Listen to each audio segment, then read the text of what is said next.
1. So right now I'm going to be showing how to do some really fundamental mitt holding. This is extremely important for basic kickboxing skills. The mitt holder has a very important job, and that's feeding the mitts to your partner so that he can get a good workout. So the first thing with the mitts is if I'm feeding a left jab, this mitt's here like this. Some martial arts schools or some boxing academies go jab cross on this side, but for my system we do a cross like this. When that punch comes, I'm going to hit back a little bit. So when the punch comes, I'm hitting back. This is kind of, takes a little while to get this totally perfect. And what I would do is I don't want to hit back so hard that it's jamming his punch or that it feels awkward for him to hit it. But if I don't hit back at all, it rocks my shoulder back. Another thing is if I put my arms in like this, I have a lot more strength. So if my arms are out here and he's punching, it's really hard. I don't have a lot of strength to hit back. When I'm here, I have a lot more strength. Now, so if you go ahead and throw me a good jab, so there I'm feeding a jab, okay?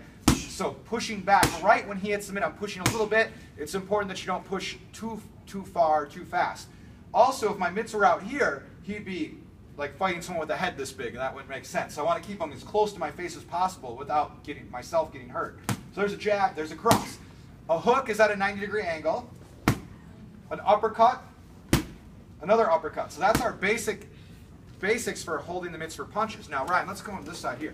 The kick, when I hold for a kick, what I'm going to do is I'm going to take the mitts and I'm going to brace them against my body so my elbows are touching me. I don't want to have the mitts straight down because this will encourage the kicker to kick straight up where he would be just basically hitting my elbows with his ankles. And I want his shin to lay across me.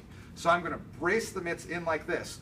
I bring the top together and the bottom apart so I get the full length of his shin on the targets, and as he kicks I give a little push. Go ahead, give a good one.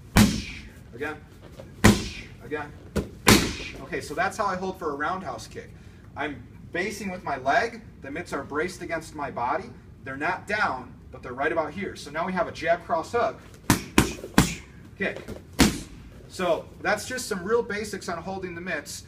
Another thing is that while I'm holding the mitts, I kind of want it to be very much alive. So I'm not just going to stand here and go, okay, jab cross, jab cross, jab cross. Okay, I want to make it more like a fight. So we're always moving around, okay? For the sake of the camera, I can't get too crazy moving, but we're moving around a little bit. Jab, kick, and I'll throw some hand checks. A hand check is not designed to hit him really hard, but it's just designed to take the softer part of the mitt and just check his hands, make sure his hands are up. Kick.